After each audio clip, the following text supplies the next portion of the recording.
Today we're putting Starlink on the Raptor. Oh God. What do you mean, oh God? Oh God. Hey guys, hello, Keep It Dirty Off-Road, and today we're integrating Starlink on Susia, on the Raptor. In this video, we're gonna cover why we picked Starlink, we're gonna get it set up, and then we're gonna get help from John from Dirt Days, our resident Aussie, on cutting it up and getting it set up on the truck. But before we can do that, let's get into it, talk to you guys why I picked Starlink and why it's gonna be a great fit for us on the trails. Why would you want Starlink? Well, if you off-road as much as we do, you tend to go to some pretty remote places that have no cell reception. For the most part, you don't need internet connectivity, and the whole point of off-roading is to not be connected. But there are situations, an emergency, a breakdown, or something like that, where it's nice to have a way to communicate out and get help. And it's also a way to have your family track you, right? We all have iPhones and Google devices, and you can do Find My iPhone. You can see where your family's at, right? Like my wife's always tracking me to see where we're at. Having this kind of gives us peace of mind. This isn't the only option out there. We actually looked at a few options. Comms for emergency situations, there are a few options out there, and it basically comes down to three categories. First one being a sat phone, which can be pretty expensive. Second is one of those new kind of like emergency type beacons where you activate them in the middle of an emergency. Or third, Starlink. They all come in varying prices and they all have service fees and all that stuff. So all of that played into my choice of what to go with because it is pretty expensive. First thing that I looked at was the satellite phone. And when you hear about this, you always look at, you got to get an Iridium satellite phone, which they get pretty expensive. I'm going to give you guys some examples of ones I looked at, and they start off anywhere between $600 to as high as $1,500. Like we found this website, it's really great to kind of show you how much everything costs. And for example, this one, we're looking at about $1,400 for the sat phone. And then depending on how much you need, the service can be up to $110 a month. I mean, it could be as high as $300 a month for minutes. The drawback to these, though, is that it's only voice calls that you can do with them, right? So it's great for an emergency situation, but the cost is pretty high, right? And you're looking at $1,500 just to get started, and then you're looking at about $110 a month for the lowest plan with 100 minutes. So to me, that's a little too expensive for what you're getting just for voice callings that you'll need sometimes. And then depending on what you get, you can't always just, start and stop service. With some plans you can, some plans you can't, right? So there's some, benefits and drawbacks there. And here's some of the options of some of the phones, right? Some you can get as cheap as $800, some as high as $3,000. The prices are all over the place. The next option I looked at was one of those, like beacons. Companies like Garmin make these little GPS puck beacons, and they have two functions. One, it's an SOS beacon. If you get into trouble, you push it, it can alert local authorities or whoever you set as your emergency contact. They also have the capability to do text messages, but the capability is pretty limited. Like depending on which one you get, some of them you're only allowed to do pre-programmed messages in the device, which in an emergency situation, those are useful, but in a breakdown, they're not so much, right? Because if you have a breakdown, you don't need emergency services to come out, right? You just need help to get off the trail. It's not an emergency yet. Most of them, like the InReach Mini is probably the most common one here. It's used by a lot of people. It's relatively inexpensive, but it's still high for what it is, right? The device is about $400. And then when you start looking at service, the service is as cheap as $15 a month or as cheap as $11 if you sign up for a yearly. But then it can get up, right? If you get a consumer recreation, it's $34, expedition is $65 a month, and all you're really getting is SOS and paging. These are good for like backpacking and those guys that like to, take the extended hikes because they can do the simple stuff. And if you need help, it's an emergency situation at that point. So those are good, but they're not really great for off-roading because your messaging capabilities are limited. There are others that will allow you to pair to your phone to send text messages back and forth, but to me, the cost is still a little high for what I need, and the benefits are minimal, right? I mean, we haven't had an actual situation off-road, right, guys? We haven't had a situation off-road in ever. Besides your accident, nothing? No, besides my accident, that was near reception. That was a pretty bad day, but luckily nobody was hurt. We've mainly had breakdowns. Breakdowns is the most common thing, and for the most part, the group was able to get the trucks out. But however many times we've been off-road, we've never had a situation where we needed. So this didn't make sense either because the hardware cost is anywhere between $300 to $400 plus the monthly cost for just emergency situations didn't seem worth it. And that's where Starlink starts coming into play. Starlink, you're looking at $600 for the device, and that's the standard dish. You don't really need the high performance, high efficiency dishes. You can get them, but you don't really need it. The base is really all you need. The monthly service for the residential is about $120, but since we're going to be using it off-road, we need to go for the roam. Roam is about $150 a month. You get full internet access with this, so that my phone, my kids' phones, anybody that's running with us can use this for internet access, and you can do audio calls with it. You can do video, which is pretty cool. You can add that extra layer of, hey, we're in the middle of nowhere with your content, and we have full access in case of an emergency. So this gives me internet. This gives me so many more capabilities. It gives me the ability to share that internet with folks on the trail. So to me, the price is good at only $600, plus the monthly service makes it worth it. And if you get the Roam package, you can pause it whenever you are not using the service. So it makes it pretty worthwhile for off-roading. And we're seeing that a lot of guys going to Baja on the regular are getting these and mounting them on the truck. That's why we picked Starlink. I think it's probably going to be one of the best solutions for emergency situations, while at the same time making sure that our families can track us the whole time, and we can do audio, video calls, whatever we want. We can use our cell phones to do all of our connectivity. We can even do our laptops. I could upload videos from the field with it too, which allows us to kind of boondock too.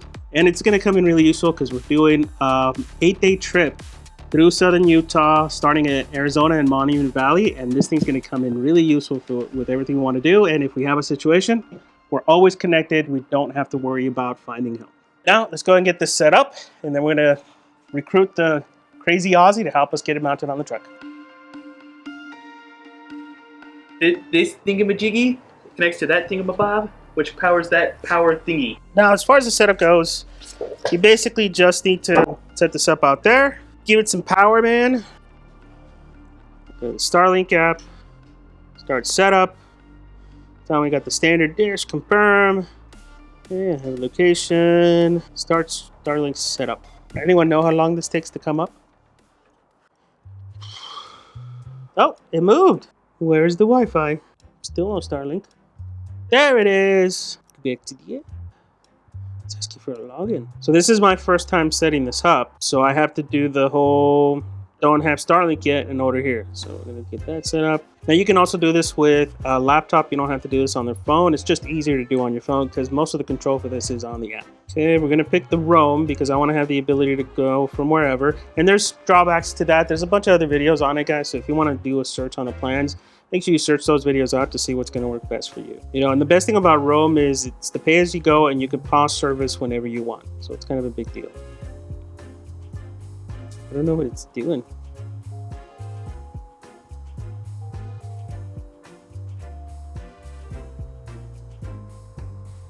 Hey, it moved again.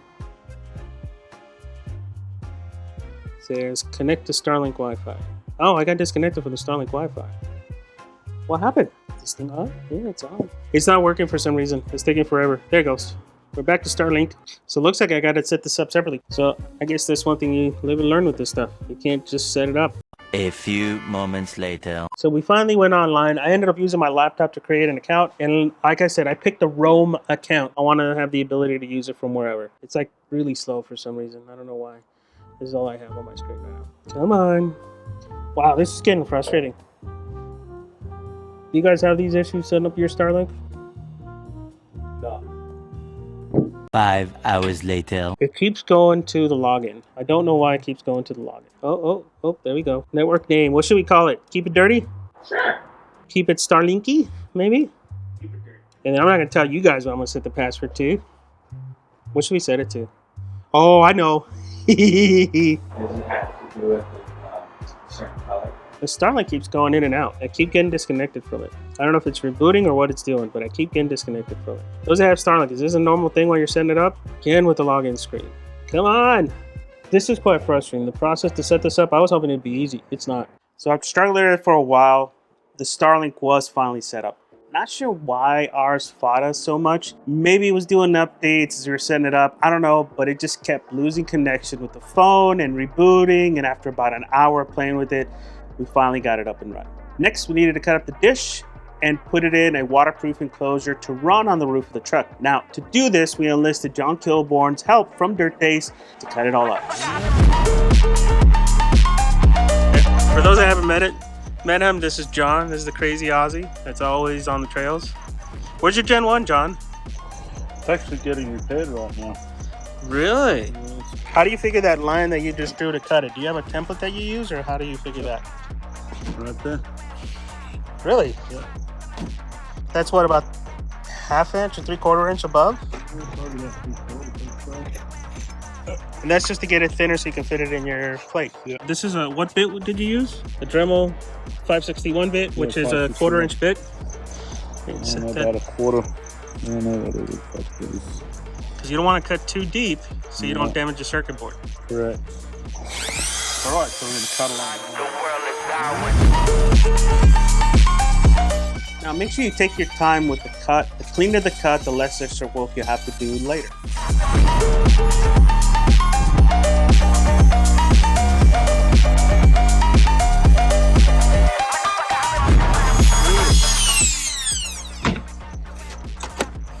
Ooh.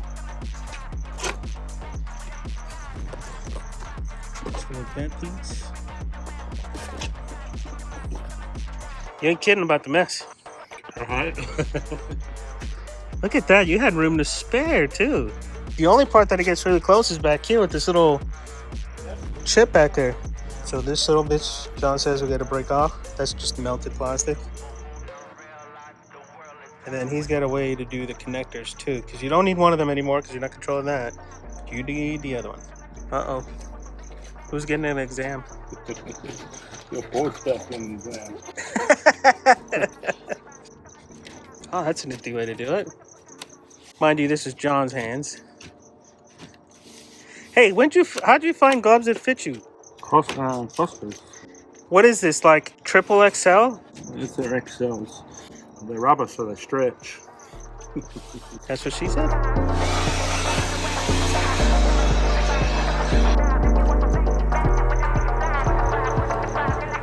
That was super easy. Said only because I've done them a lot of times. No kidding, dude. It would have taken me an hour just to do that bit. And I would have been all nervous about where I cut it and everything. Dude, how many kits have you done so far? Probably a couple hundred. I wouldn't doubt it because you're doing your own plus the ones for everybody else, right? So now you got to do more cutting? So this is on the opposite side where all the connectors are, right? Yeah. So you line that up. Oh, and you got to cut a slot for all the cables to come out. Yeah. And this comes with the cover that you use, right? Correct. What's the name of the company? Star Mount. Star Mount. Star Mount. Yeah. Star Mount covers. Makes the best. Now this, do you still keep it at a 1/4 inch when you do that cut? Yeah.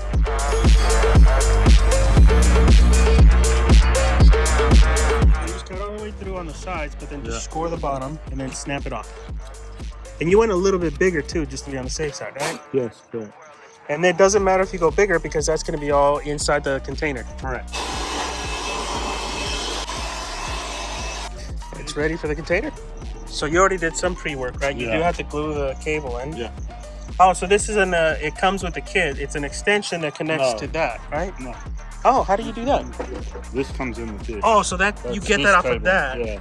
Okay. Oh, wow, dude, it really makes it a very small, low profile, right?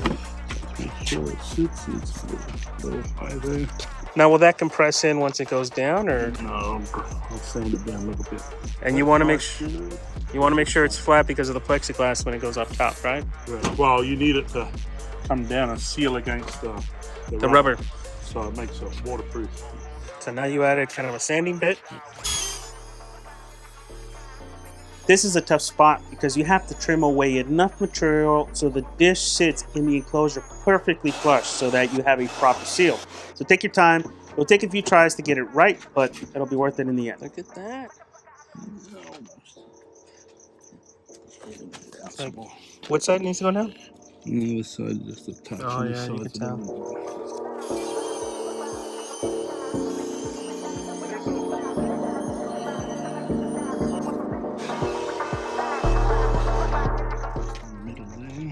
Looks like a little bit of metal here, huh? This is where the time matters, right? You gotta do it right. Just take the time and do little pieces and little bits at a time.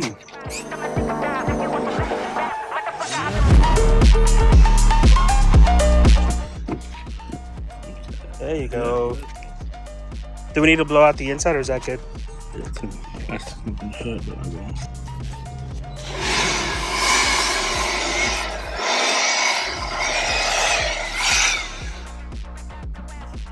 Damn, that is slim. Yeah. We need to power it on, make sure everything works. And then finally, test the dish to make sure it survived the cut before installing the cover with all the supplied bolts. You don't do the corner ones to the end? No, well, that's where you're going to put your magnet. They go all the way through.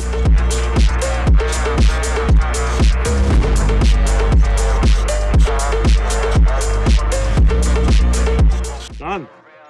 All I gotta do now is get the magnets, which I have those on order. Magnets, buy some bolts that are this long, because they only go into the magnet like this much. So you want the bolts to go in all the way, that way the magnet screws in from the bottom. Just screw it on the bottom and put some blue Loctite on them. Blue Loctite? Yeah, blue or red Loctite. Does it matter here or is it more on the magnet? No, just on the magnet. Okay. Do you have one that finished up so I can kind of show viewers what that looks like? So these are the magnets that you use, right? And these are the 100-pound magnets. These are the 100 pounds. Right. Yeah. And for the 100 pounds, you do have to drill it out because that's an M8. If you get the 60-pound ones, those are M6s. Those will be fine. They'll go right through. Yeah. These are 1/4 inch, but the 6 mil just screw right through. Okay. And then that's it. Goes through each corner. Each corner has the hole already drilled right through. They are threaded quarter 20s. But the 6 mil will go right through it. No problem. Yeah, 1/4 20 and 6 mil are very similar. And since it's plastic, it's just going to go right through it. Yeah. So you screw it through. And then you just get some blue Loctite on the threads and you just screw the magnet on and lock it down tight. Very cool. Very cool. Yep. Now how much does this kit normally go for? This kit normally goes for $400 plus $200 for cutting. So $600 is what he charges. $600. Wow. What's the name of the company? Star Mount Systems. Star Mount Systems. Brandon Walsh with Star Mount Systems. Okay. Very good. Do you do this service? I do. How much do you charge for it? I charge $450 cut. I only charge $50 to cut it. And you gotta provide your own dish, right? Yeah. And you gotta activate it and set it up before you bring it to you, so that it's good. Normally, if it wasn't you, I would have tested it. I would have turned it on and tested it first. But because it's you, and if it broke, it broke. You know, I'd send you down the road. Yep. All right, guys. The next step is I gotta get this set up. Thank you, John. And if you guys want to go to Baja, make sure you guys reach out to John and Dirt Days, man. They put on some killer trips down in Baja. We're back from working with John. Now, what we have to do is you got to order some magnets. Ideally, John recommends rubber-coated magnet like these. This is 100-pound. What he actually recommends are 60 pounds. The problem is I'm kind of on a time crunch because we got a trip coming up. So we ended up getting the ones that we can get. And unfortunately, Amazon sent me the wrong ones. This has a male bolt. Should have been a female nut in here. So we're going to have to make it work. But if you do this, make sure you get 60-pound magnets, rubber-coated, with the female end. They're usually going to be M6s. M6s will thread straight into these because this is plastic. Depending on your truck, you may need to add spacers. So John recommends adding a few spacers on there, probably about a ½ an inch worth of spacers if you have ridges on the truck. With the Gen 1, the ridges aren't too bad, so we should be able to get away with these, even with the spacers that's going on there. It might give us a nice tighter little hold. I am going to do a washer there just to kind of add a little bit more. 60-pound magnets, make sure they're female and rubber coated. Make sure they're big too, because they do make some small ones. You want to make sure that it's the larger disc, and it's actually a ring of magnets on the outside. What we're going to do for this one, because this is an M8 and there's no way I'm going to get an M8 barrel connector to do this right, we're going to do it a little bit different. Now, if you're going to do this yourself, try to get a bolt that'll go all the way through this thing and then have it connect to the pads, and you want to do about a ½ inch space to align for ridges, right? Again, going into a female nut in here. Because we don't have that luxury, what we're going to do is I'm going to cap the holes up top so I have the proper hold. This is 1/4 20 bolts for these. Once I have that capped, we're actually going to tap these holes. This is plastic, so we're just going to tap it. I'm not going to cut it. I'm just going to tap it just slightly smaller than this, and then we're going to screw this in, and it's going to give us a pretty tight hold, and that should be more than enough because once it goes on the truck, it's not moving. It's going to be nice and solid and static. Now, I have a millimeter tap and die kit, but like I said, we don't need to actually cut the threads. We just need the hole because this is plastic. This should be able to cut straight into it. If it doesn't, you can put a little bit of heat on this, right? Just get a torch or something, heat it up a little bit, and it'll self-cut in there as it melts in. The actual hole I need to drill for M8s is a 1764 drill bit. So we're going to get these installed, get it done, and go from there.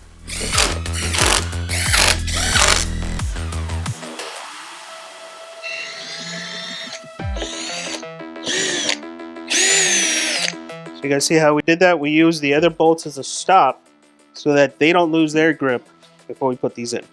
Now I am going to try to put this on without any heat and see if that'll work. If it doesn't, then we'll add a little bit of heat, because this is just ABS, so it should just start threading on. Yeah, look at that. So it's making its own thread. Yep, because it's plastic. You can go straight on. And are you hoping that it doesn't come off? It won't come off. That's one. Look at that. They're all going in without having to heat it up, because it's all plastic. We can give the Ethan test on something? You could try to take it off. I'm thinking you're going to have a hard time taking it off. If you guys are wondering the washers that I'm using, these are the bed washers.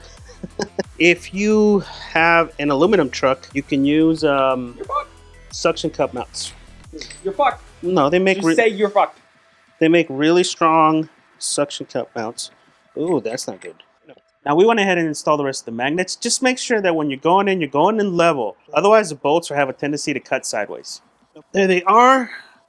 All of them are installed right up to the bottom. And like I said, if you have an aluminum truck, you do have the option to do suction cup mounts that'll work just as good. All right, let's go get this mounted. You know what? I just realized I forgot a step. Before I do that, we got to do one more step to get this ready. Kit comes with this shrink wrap that you need to put on this cable, because see those two little holes? Those two little holes allow moisture to get in, and you want to prevent that. So the best way to do that is to actually connect it and then heat shrink.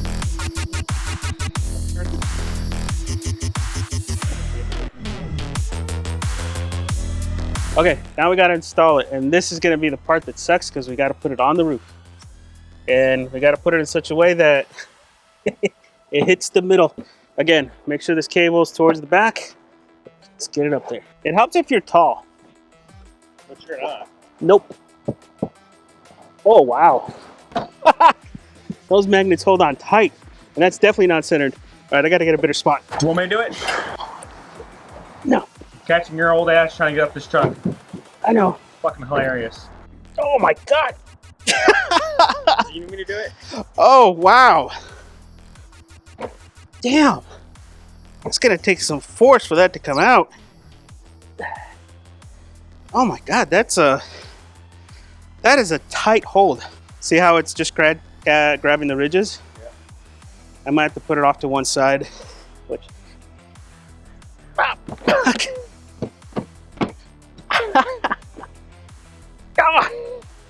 That shit's strong. So look at that, it's not gonna get it right, so I just gotta put it on the ridges. Centered on the ridges is what's gonna work best. I think it takes a lot of force for this to come off. more force than you have, apparently. Oh, and it grabs the fingers too. All right, now the hard part is running the cable inside. Ideally, it'd be great if the guys making the third brake lights could give us an option to run the cable through. Most don't, so we just gotta run it through the rear window. But you got to be careful with this cable. You don't want to pinch it. This is a sensitive cable, and if you pinch it too hard with the rear window, you can have problems. So kind of got an idea for that. Okay, you ready? Yeah. Don't fuck it up. Holy shit. Watch your fingers when you actually put it down. That actually has some force to it. Damn, you have to just grab from one side. Make sure it's centered. Isn't that wild? Yeah, that's nuts. You a lot of can't force. lift from here because you're just pulling all four. You have to go from the side. So it's a pretty tight hold, and according to John, that's Baja proven. Now the hard part. We got to run it through there. I got an idea, though. I got an idea. You're not going to like it. Do I ever like your ideas? Never. Yeah. Keep it dirty. So this is the idea that I've come up with. This can be temporary, right? But basically what I did is, this is a piece of rubber. I used it for a rubber mat. Cut a slit on this side, so this will go on the glass. And then we drilled a hole that we can use for the cable. And I'm hoping this would at least reduce a lot of the noise that we're getting. So we are getting quite a bit of noise right now. This is gonna be my idea. I hope it works. I know it's very much chinky and temporary, but it should allow us to put the cable through there without damaging it. Now, unfortunately, we ran out of light before we could finish, and I needed to get the truck ready for our trip, so we did not film the end. But here is how the cable is run with the rubber piece. We ended up running the network cable behind the seats. All that excess cable was placed in that cubby under the seat, and then the router was wedged under my seat with power going to the truck's inverter. I think later on I'm going to mount it under the center window somehow for better Wi-Fi range, because being under the seat does block some of the Wi-Fi range. Now, the solution worked great for us on our southern Utah trip. We always had reception, even in canyons like Zion that were fairly narrow, and it kept us connected. So I would highly recommend it for those that off-road in some pretty remote locations and want options to get help or just to stay connected. But it wasn't without its quirks. First off, it's better to get a separate inverter to power the Starlink. The truck's stock inverter can more than power it, but anytime you turn the key off, so does Starlink. Ideally, you want something you can plug into like the cigarette lighter connection, the 12 volt, so that it's always on. John from Dirt Days actually recommends this one right here. It is a 300 watt inverter that we got from Amazon, and we'll make sure we link it on the page below. Now, reason we want something like this that is always on is the constant rebooting of the Starlink makes it take forever to boot up, sometimes taking as long as 10 to 15 minutes to boot up and acquire signal. And while we're doing this trip, there was so much to see that we were stopping a lot, especially on the White Rim Road. We were stopping a lot, and the delays of that dish coming back up and booting and getting signal were pretty annoying. So having it connected to constant power from the cigarette lighters, the 12 volt powers, means it can always stay on and have less interruption. Just don't forget to turn it off overnight or it will drain the battery. Now, second, our lights over the rack did interfere with the signal, so we had to fold those down during this trip. Not a big deal. We went from like 110 meg downloads to 96 meg downloads. Just keep in mind, obstructions you may have on your roof rack or anything like that, like cans or anything like that, can impact the signal. Just, you know, the dish has a very wide pattern, so it's not going to block it, it's just going to slow it down. It won't stop it, you just won't get the peak speeds. Now, lastly, certain apps don't like Starlink internet. Most notably, Waze. I use Waze a lot on these long trips, mainly to get notified of any speed traps.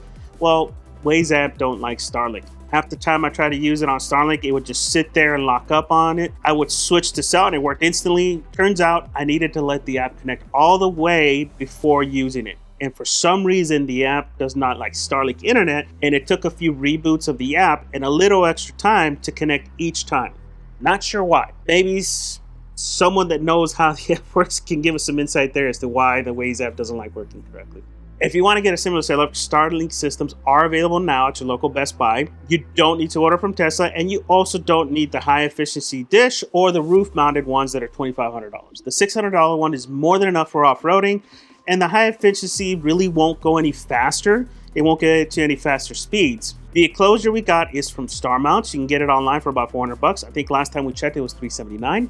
And then get yourself some 60-pound magnets from Amazon with female threads, or suction cup mounts if you have an aluminum truck, and you're ready to cut. If you don't want to cut yourself, get with John and he can help you get that all set up. He has a service as well, and the Star Mount Systems guys also have that service as well to cut up your dish. We will make sure we link all the stuff we use here below, so that if you guys want to do this yourself, you'll have everything you need. And that's it, guys. Big thank you to John for helping us out on the dish. Make sure you hit him up if you want to rent a Starlink system, say for like the Hammers here coming up at the end of January. He has a ton of systems for rent, so you can try them out and see if it's a solution that's right for you. Get a hold of John on Facebook and on Instagram. We'll put his details below here. And questions or comments below, guys. Hope this video inspires your next build, and thank you for watching.